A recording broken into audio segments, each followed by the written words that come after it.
And now, from beyond our dimension, this is the JeffMara podcast. Here's Jeff. My guest is Gianna Mauceri, spiritual mentor and counselor with a background in integrative healing and yoga. In 2016, Gianna was involved in a near-death experience which only helped her realize that her true purpose was to help, guide, and support others who have experienced any kind of trauma. Gianna, thank you for joining me and welcome. Thank you so much for having me. Well, Gianna, if you don't mind, let's just start on the day that you had your NDE. Go from there. Okay. So in 2016, I was on my way home driving on the freeway, and I saw some headlights coming towards me. And the next thing I remember was waking up in my car. My car was blocking all four lanes horizontally of the freeway. And I realized that that car was driving the wrong way on the freeway actually hit me, and I was involved in this accident. It was really bad. When I came to, I realized like how bad it was. Like my dashboard was sitting on my legs. I was stuck in my car. It was really scary, and I happened to notice at that moment that the front of my car was burning in flames, really big flames on fire. And I thought to myself, this is how I'm going to die. This is how I die. And it was really, really scary. And in that moment, I just remember kind of being pulled up above. My body was kind of like what I feel like now into my higher self state. And in that state, I heard a voice that said, "No, you're not. You're not going to die. You're going to get out of here. You're going to make it." And at that time, it was like they showed me, and I say they, I feel like it was my angels. They showed me myself being pulled out of the car, being placed on a stretcher, and being taken to the hospital. Um, and that was really safe and comforting to me to know that I was going to get out, or this voice was telling me to get out. And so I just started praying and praying and just praying to God and to my angels. I didn't want to die this way. This is not how I want to go. And, if they let me live, I will be more present in my life. I'll be kinder to myself, and, just really in that prayer state. Um, but then I could hear the flames burning, and it would bring me straight back down into my body, and I would go back straight into the fear state. And this kept happening, kept pulling me back up. And that voice, no, you're not. You're not going to go this way. You're going to be safe. You're going to be fine. You're going to get out of here. And so I just trusted that. And I sat in my car and waited for almost an hour for them to cut the roof off my car and get me out. And it happened exactly like that. They got me out, they pulled me out, put me on the stretcher, took me to the ICU. So just like my vision had showed me, it happened like that. And um took me straight into the ICU, and that was the last thing that I remember. I was placed in an induced coma for what was a week. I didn't know that at the time, that I was in a coma for a week, because I was having my own little journey and I was on my own experience. So when I was placed in that coma, that's when my really profound experience started to happen. I found myself in a place that looked and felt like, to me, Venice, Italy. It's a place that I'd been many times in my life before, so I wasn't surprised that I was in Venice. It felt really safe and comforting to me there. Um, and I remembered that I knew in this space that my body was really injured back on Earth, because I remembered being in the car. I remembered seeing the things in my body, and my legs were stuck. And so I knew in this space that my body back on Earth was really injured. And in this place, in my Venice, Italy, I call it the in-between realm. for me because it was my in between space of where I went to really decide if I wanted to come back to my body or not. And so I was very healthy body in this place, and I started to run and jump and do handstands and all the things that I knew my body is probably not going to be able to do back on Earth for how long. I didn't know the extent of my injuries. I just knew that it was bad. So I took advantage of this place and started doing handstands and running and jumping and just walking for miles. And I remember walking, and as soon as I'd come to a dead end, um, the space would just open up for me so beautifully, where I could just keep going and keep going, keep walking. And it felt really beautiful and safe there.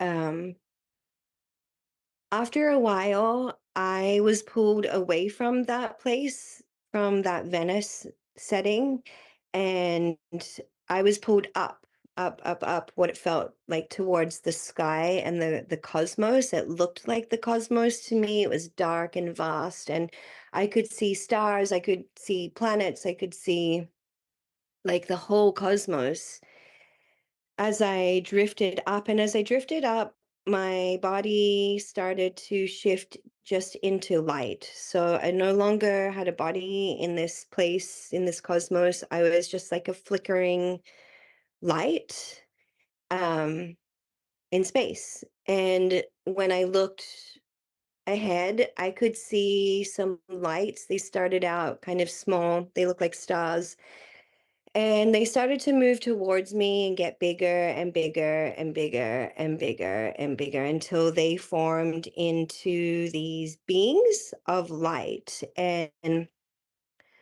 there were five of them standing in front of me, and then two at my side. And as they started to come towards me, I noticed that they were angels. And I noticed they were angels because they had massive wings.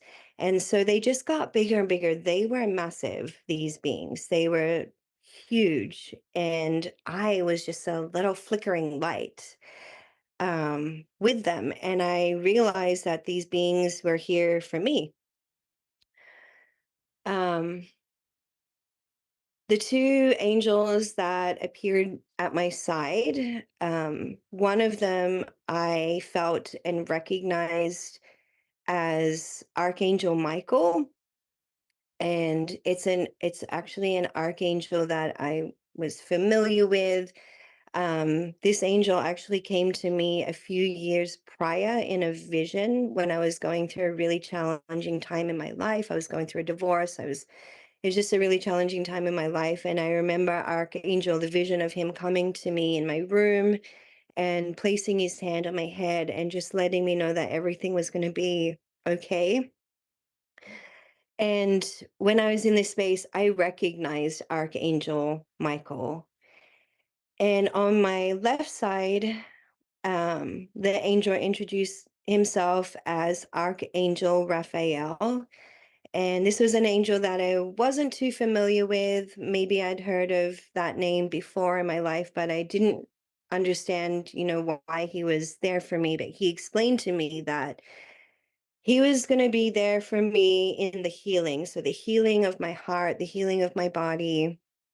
And that is what he would be supporting me with through this journey. And Archangel Michael would be protecting me. And so I just want to explain what they look like, because a lot of people ask me, what do Archangel Michael and Raphael look like? Everything, they were light, they were made of light. So everything was light, it was golden light. But for me, they were wearing like heavy metal armor, like ancient armor, like soldiers would wear. And so really like strong, big armor. Their wingspan went for miles. Like they were massive beings. They were huge. That's one thing that I just really want to share with people, that when they ask me what they look like, I just like they were huge, and strong and big with the armor. Um, And there's no facial features or anything like in this realm that I can explain. It's not like here on Earth where we're like, oh, you had dark hair and blue eyes or whatever. It's not like that. For me, they appeared as light beings, and it was that golden light that was so pure and beautiful, like sunlight. And the angels that were in front of me, these five beings in front of me, they were also angels, to me didn't introduce themselves with any kind of name or anything like that, but what they did explain to me was that they were my guides, and that they had been with me their whole life. And these were also very ancient. They felt like ascended masters. um, all of them were like knights. They were all wearing this armor, this heavy metal armor, and they were all emanating this really beautiful golden light. And the way that we spoke to each other and communicated was not in the form of words. It was more like I just had to kind of think or feel, and we would connect in that way. So it was like, I don't know, it felt like movement or feeling, expression. It's not like it was words that we use here on earth. It was more of a feeling. And that's how we communicated. It was just like I had to think of something and they already knew. And I already knew from them what they were communicating with me. They let me know that I was in this space with them and they were here with me now because I had an important choice to make. And the choice that I had to make was if I wanted to go back to my body that was on earth, the body that I have now, me as Gianna, or if I wanted to move on, if I wanted to stay there with them and not go back to my body. Um, and that felt like a really big decision to make. So they sent me back down to the canals, back down to Venice, where I would just walk for miles. It felt like miles, it felt like days, it felt like weeks where I was just walking through these canals. And sometimes it would be land, sometimes there wasn't water there like it is in Venice. Sometimes the land would just open up and expand for me. Um, to where I could just keep going and keep going. And it was so peaceful while I was there. While I was walking, I had never felt so much peace. And every now and then I would do the odd handstand because I knew that my body was really broken on earth. So I would take advantage of this like body that I had. And it was very I remember I was just wearing like jeans and a white top. It was just very like this was just like the foundation of me. And um so I would take time just to walk and think. And through the time sometimes they would like zoom me into the side of like a building where they would show me numbers. I kept seeing the number 4. I didn't know what that really meant, but I do now. Like the where I live right now is um it adds up to a 4. And I don't know, they were just showing me numbers and sequences and just things like this along my way. And I could hear like there was music playing there. There was like this violin that was playing in the distance that was so beautiful. And when things started to get intense for me, when I was like, like that decision of deciding to come back or not, the violins would become really intense and loud. And they were kind of like the music was working with like the way that I had felt in my emotions about this. And so I would occasionally be pulled back up to them, to the beings, to the angels, where I would have questions for them. Like, what happens if I don't go back to my body? Where do I go? Do I just stay here in these canals, or what happens? Um, And what they would explain to me was like a reset button where it would kind of I would start again and incarnate into a new lifetime, into a new body, a new life, really. And what would happen if I stayed? The other questions, and the other that would I would be supported by them. I would heal, my body would heal, and that they would support me along that journey. And what they were kind of showing me was like this movie of my life, um, of just like all of the work that I had done here on myself. Before the accident happened, I was working with like a mentor and a therapist. I was really on my own healing journey where I was like peeling away the layers of myself and like really learning about, my own self-love and compassion that I was not honoring here on earth. I was not loving myself fully. I wasn't nurturing myself. I wasn't seeing how gifted I was. I wasn't seeing all of the love and all of um the gifts that I have here on earth. And they were reminding me and showing me of, all the times that I had like helped people here or supported somebody or been there for somebody. Just like really showing me the importance of my life here on earth and just how far I'd come, like really acknowledging that journey for myself. Um, but again, it was my choice. It was like, here's what will happen. You can either start again or incarnate, come into a new lifetime, or continue what you have created here in this time and really honor it, like really like love yourself through that. Because I wasn't.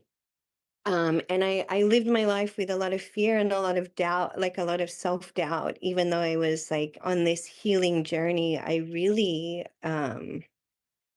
wasn't honoring myself and my gifts. And so I would go back down to the canals and, walk and go through the whole thing again and do the odd occasional handstand.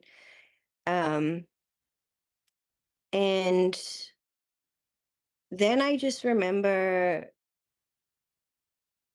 returning back to my body and deciding that I did want to come back. I don't remember like making that decision or anything. I don't even remember going back to the beings to discuss um, the fact that I wanted to come back. I just remember waking up in the hospital, waking up in the ICU to what I thought was like the next day.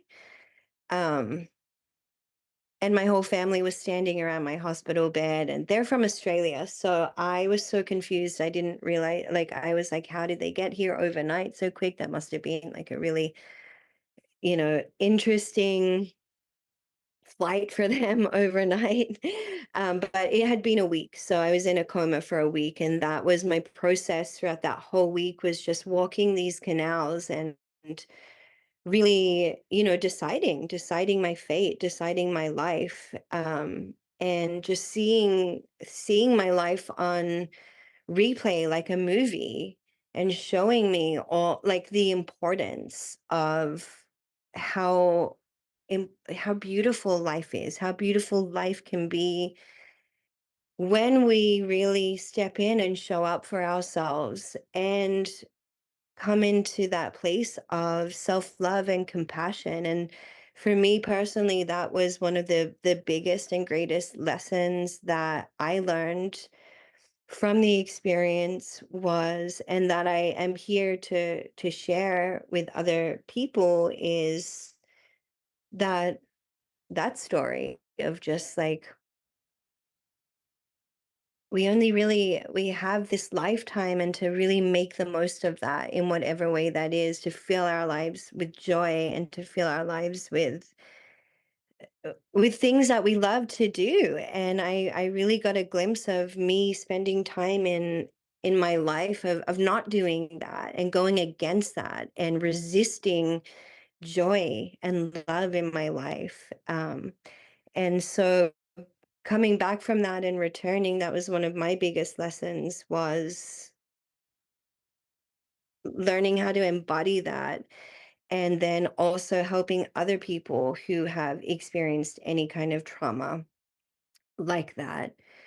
Um, and yeah, so coming back from that experience, I immediately could still feel Archangel Michael on my right side and Archangel Raphael on my left side. And those angels continue to guide me in my life. And I feel them with me all the time. I get messages like even just this week, I got a really big message from Archangel Michael, which is like he's here for everybody. He's not just here for me. Archangel Michael is a protector for God. He's one of God's angels that is here on earth. He's omnipresent. He can be anywhere, anytime with any person. And if we ever feel unsafe in the world, that we can call on him. And all we need to do is just say his name, Archangel Michael, and he will be there with you. You'll feel him. You'll feel that presence from him in some way or another. But yeah, so my angels are constantly guiding me um, and guiding me through this experience. Gianna, thank you for sharing your experience with us. Do you feel that the in between realm was something that was tailor made just for you? Yes, I do feel like that. And the more that I share my story and the more that I hear other people's stories, I do feel like these experiences, our near death experiences, um, are catered for us. Like they're tailored for us and maybe what our beliefs are. Because for me, I forgot to say a really big part of the story, which was when I was in my car waiting for them to get me out. Um, and I can't believe I forgot this part because it's so important to the story. But I remembered that this was part of my plan.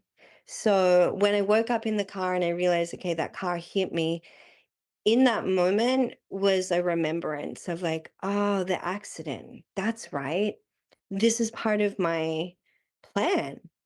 Like I planned this as part of my healing, as part of my journey to that self-love, to that self-compassion. I needed to experience this in order to get to that next part of my life, get to that next part of my journey. Whether I decided to stay here or not, that journey would have continued for me in the next lifetime. So I I remembered it. I remembered planning it with my guides while I was sitting there in the car. It was like, oh, kind of like a movie where you're like, oh, this part of the movie, that's right, where she gets into the car accident. And it was so familiar with me. It wasn't a surprise at all. It was a remembrance that this was part of my journey. And so to go back to your question, do I feel like it was tailored? Yes, I do, because I had connected with angels my whole entire life. Um, and I was definitely people, I remember even like my family, my mom would be like, oh, they're there. Isn't she cute? Like she loves angels. It was just like, oh, look at her. But for me, it was so real. I connected with the angels and I saw them as I was growing up. They would sit at the end of my bed at night. And I remember the wings, like the wings were always so prevalent to me. And it was something that I never felt comfortable or safe telling anyone or sharing that because I didn't feel like I was heard in that way. And so for me, my experience with the angels was that that it was almost like that proof for me of like, this is real. This is the experience you have been having your whole life.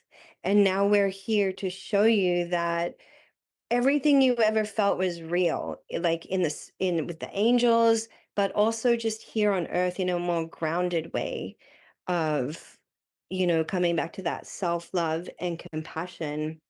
Everything that I was searching for, everything that I believed in, um, was right there with me in that time, in that experience um, to help me believe, to help me to trust.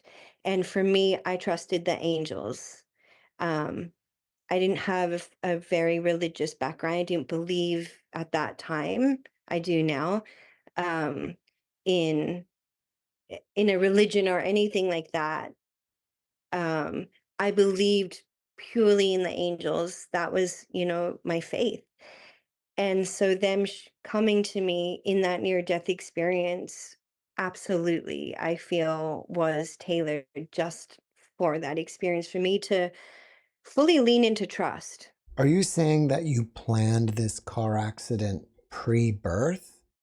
Hmm. Yeah, it was always going to happen. It was part of my journey. And that day, I knew it. I didn't know a car accident was going to happen, but I knew deep down in all, like every cell in my body knew something was going to happen that night. And that was that remembrance. So when I did wake up in the car, I was like, oh, this was what it was. This was what I had been feeling all day in my belly. Um, it was part of my plan. Yes.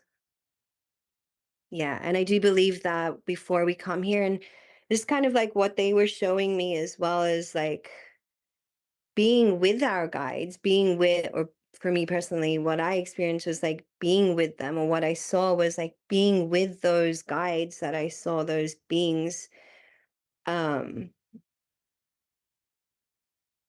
planning it and planning that this is always going to be a part of it, whether it happened on that day or another day. Like that was part of my incarnation in this lifetime. It was just up to me whether I decided to come back and keep living in this lifetime, or if I decided to move on and incarnate into another body. And obviously I decided to come back and to be here. Why did you get to a point in your life where you weren't loving yourself anymore?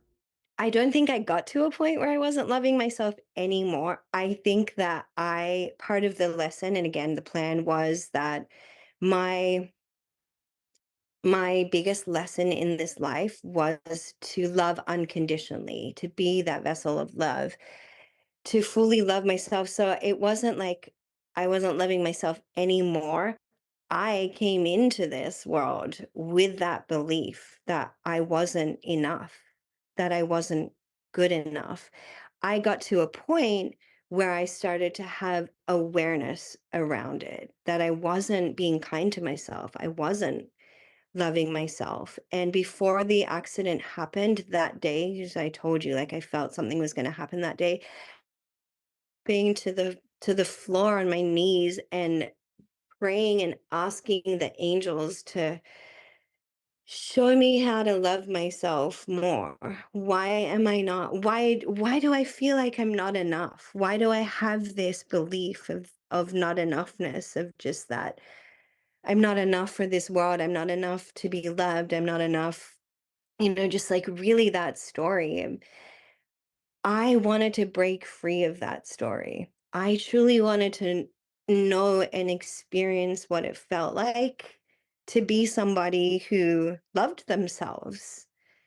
And specifically, I'll tell you this, I had like body dysmorphia where, I thought I looked a certain way. And I look back at photos now and I'm like, oh my goodness, you were beautiful. You were always beautiful.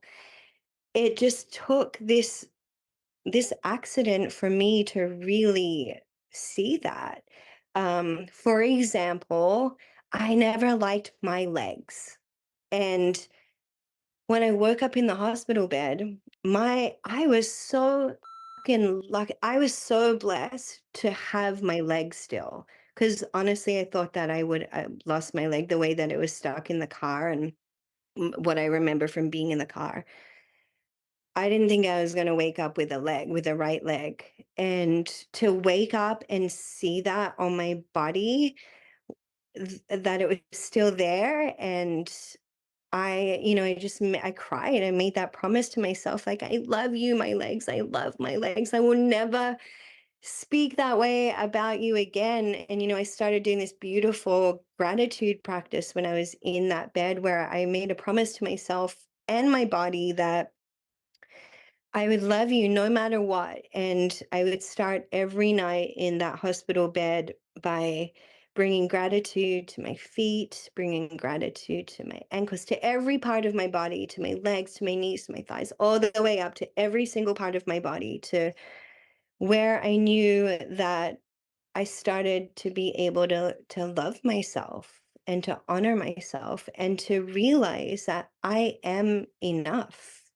And I can't control the way that anything happens to anybody else in this world or this journey, but if I can be a part of their journey, if anybody else is going through this where they just don't feel enough or they're not loving themselves, if I could be a voice of reason to that, to remind people that you are enough, like your purpose here, like God just didn't just create people to create people, like every single being. And that's what I saw too in it wasn't just me that was like, okay, I've got great purpose. I'm going to go back there and serve the people. I saw like the light in every single person, and that every single person was created here as a child of God for a reason, for a purpose. And the ripple effect that each individual has in this world, like the light that each individual shines and makes a difference. And without one single person here in the world, it wouldn't be the same. And just how purposeful humans were created. We were created. Everybody has a purpose here in life. And just to honor that in every person. And so it definitely shifted the way that I feel about human beings. Um, it shifted the way I feel about myself. It shifted the way that I saw everything in life.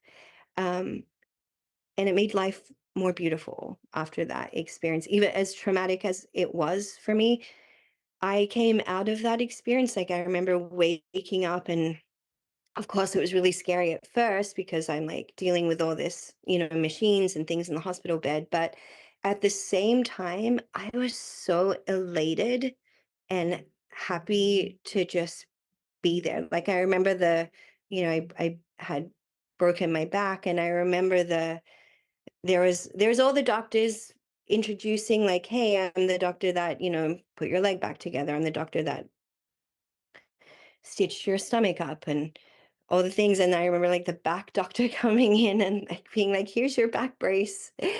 And being elated that that was all I had to wear was a back brace. And he was just kind of, I remember him looking at me like funny because I was like, that's so amazing.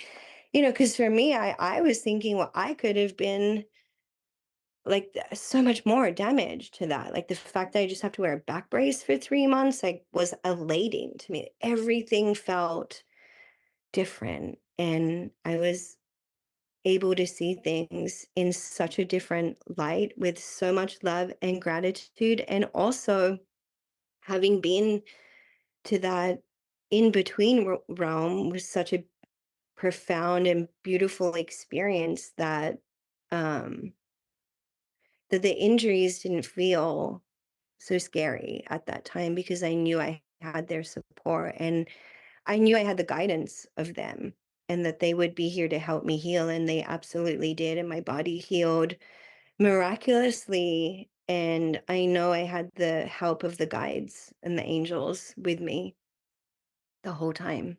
Did you notice after your NDE that you had any new abilities? Yeah, I did. I started to be able to connect with the other side, with spirit. And it started with one woman who came through to me, and it just came through in a name. Um, and I thought, why did I hear that name? And as things started to evolve, I discovered that it was actually a real person on earth that had crossed over. And there were so many similarities between her and I. We had the same birthday. When I was in the ICU waking up from my coma, she was in the next hospital over transitioning. And so I just feel like maybe our paths crossed in that way, and she came through to me afterwards. And yeah, it's kind of a beautiful unfolding where we realized that wow, that was a real human being who shared my birthday, who shared like similar time and space with me. Um, and so now she's one of my angels, and I talk to her all the time. And and just yeah, I connect, and so I do energy healing, and I work with people through trauma. And a lot of spirits will come through. I don't always know what they mean, but when I share them with my people, they usually know what it means. It could be something really random or silly that I'm like, I don't want to say that, but when I say it, it means something very deeply to them. So I do feel like, I don't advertise myself as a medium or a clairvoyant or anything like that. I just purely want to help people here who have been through trauma and that are going through grief or need some guidance or some help. And sometimes I will get some wisdom from the other side for them. And if that happens, I'll share it with them. It's really beautiful. It doesn't happen all the time, but yeah, I definitely I feel like there's like a really thin veil there. Would you still also consider the cosmos the in-between realm? Yeah, the whole thing to me is the in-between realm. So I don't see them as separate, even though they were separate and my body would shift. I would have a body when I was in the Venice, and then I would have I would shift into light. They were both of that was the in-between realm for me. I don't see them as separate. Um, it was all part of that in-between realm for me. If you had stayed, what do you think the next realm would have been like? I don't know. I wonder that all the time. I guess I would have reincarnated into a new lifetime. I would have started as a baby again. And I would have, what they kind of explained to me was like a new everything, a new life, a new family, a new everything, a new life, a They new did person, new they body. they didn't give you the option of going somewhere else to another planet or some other realm. No, that was never shown to me or discussed. It was very much focused in like stay or not. Like they didn't show me what was beyond that. They just kept kind of showing me like a replay of my life here of like kind of like acknowledging me. It's like felt like I was like, look at all this that you did. Like, look at that. That's amazing. Like acknowledging the work that I had done here. It was very much focused on this lifetime. I wasn't shown the next lifetime I would be at, because maybe I would have wanted to go. I'm like, that looks pretty cool. Let's do that. um, yeah, it was very much rooted in in here and now in this body. What was the significance of the number 4? For what I think is now, like I live at in a my number now is 301, and when I add them up, it's a 4. And so I think that what I get from it, what my intuitive feeling is, because they would zoom up at the side of a house and show me the number 4. Um, and at the time, I just was really like, it wasn't like my living situation was kind of unstable. I didn't have a stable home. I was really struggling like with money and finances. I just moved into this new house, and it was like there was all this stuff with my living situation that I was really worried about. And I think what they were showing me was like, you will have a home and you will be safe and you will be secure if you go back, and this will be like the number that you'll live at. They were kind of like giving me a glimpse of like, you're going to live, you're going to have a home, you'll be safe, you'll have somewhere to go and to heal. Because I think that was one of my biggest fears, was like not having a safe home to heal the body in. Um, so that's kind of what intuitively I feel from that. Also, the number 4 for me, when I see 444, that like I just feel Archangel Michael, like that is his number. Like 444, when I see it, is I just feel so safe and protected. I know when I see that, that it's Michael and he's here with me. And so another part of the 4 is just letting me know, like, you're going to be protected. Archangel Michael is going to be there for you and you will be safe. Do you think that Archangel Raphael healed you or assisted in your healing process? I feel like he assisted the process, and Archangel Raphael, too, I want to give him credit. I keep talking about Michael, but Archangel Raphael is here to support us in our heart healing. So if we're going through some really tough times, like if you're going through a breakup or if you have injuries or anything with the body or healing, heart healing, Archangel Raphael is here to assist in that. So I feel like the healing of my body, I always felt Archangel Raphael with me. And he emanates a green light. So I would see a lot of green light around me. And Archangel Michael was like the protector of me. He was like protecting my body when I was in the ICU. He was protecting my family. He still protects me. He's the protector. He's the one that keeps everything safe. Whereas Archangel Raphael was there to assist in like that healing of my body. And every time I would do something, like if I was in PT or anything like that, I would always feel and I go to my left side and my right side because that's where I felt them. Mike was on the right, Raphael's on the left, and um, every time I would be in PT or healing, I would feel Raphael assisting in like the bones, like the healing of my bones. And but Archangel Michael was there to simply just be like a bodyguard for me and for everybody too. Remember, he's there for everybody. If you ever feel unsafe, all you got to do is call his name. And if you need heart healing, that's where Raphael will be by your side in the same way. Um, and all we have to do is call on them.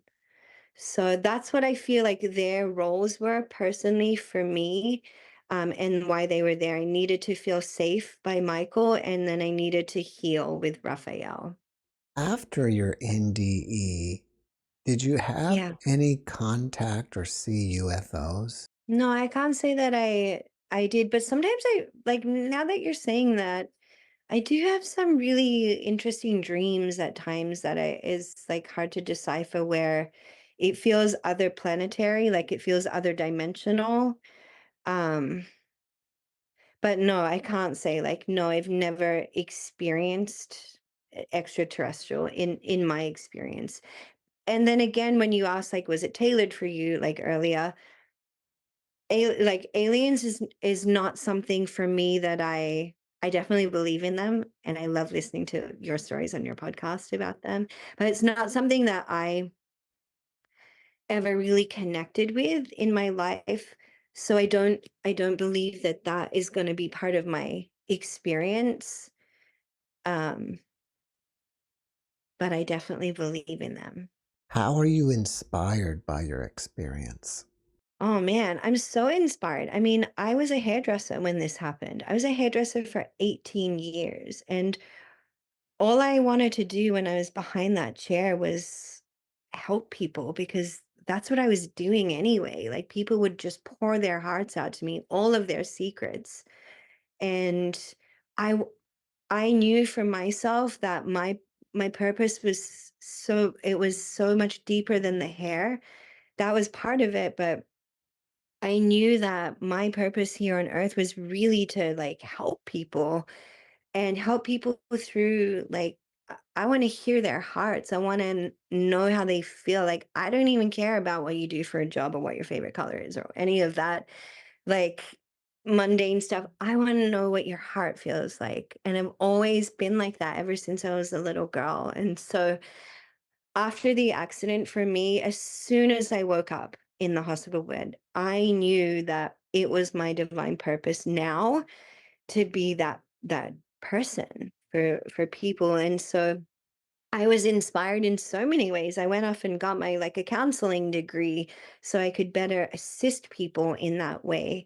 I opened a wellness center. I wrote a book from my hospital bed. I had my sister bring my journal and I had a broken right arm and I still like started writing my book in the hospital bed because I was so inspired to share this story, this profound story that I had just been through. And I was so inspired to heal. Like I never gave up on like healing my body. I just knew that we can do this, not just me, but we like humans, like if we're going through a tough time, if we're hurting, if we're injured, or gone through trauma, there is a light at the end of that for you. And you can heal. We don't need to stay stuck in the pain, in the trauma, but we can be free of it. And so for me, I've just felt so inspired to be that light for others, to share my story because I'm like, if I can get through something like that, and not just that accident, but just the other, things leading up to it in my life where it was just like toxic relationships, body dysmorphia, like depression. I had, anxiety, suffered anxiety that I never talked about with anybody. I didn't even know it was anxiety back then. Like all these things, all these secrets that we keep to ourselves because we're so ashamed and we're so afraid that someone's going to judge us or, what other people are going to think about us. My inspiration is to be that secret keeper. Like, come, share your secrets with me. Let me know. Like, it's okay to be vulnerable. It's okay to be afraid. It's okay to feel these things, but let's be free of them. And so for me, that's just been my drive. It's been my inspiration. That's what got me through being in hospital. That's what got me through the dark days, was being so inspired to be able to share this story so that I can be of some light, even if it's just one person's life that I can help when they're going through the darkness. That was my inspiration. And so my whole life shifted. And I don't do hair anymore. I just do this. I work with people and I love to hear their hearts. I love to help them get to the root of the whatever they're feeling and see them light up when they have those shifts and when they have those breakthroughs. So my whole life feels inspired from that near death experience. Your book is called Soul of a Spirit Warrior, a true story of healing, survival, and resilience. Is it only about your NDE or other things?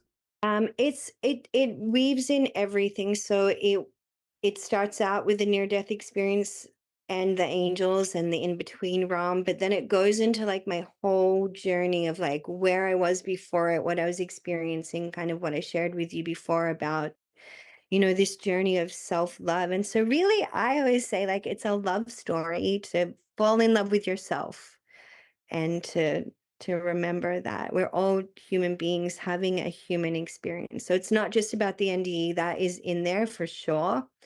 Um, but it's definitely inspired by other times in my life and by childhood and um, doing that work with that inner child work and um yeah, so it's not just about the NDE. It's a whole love story.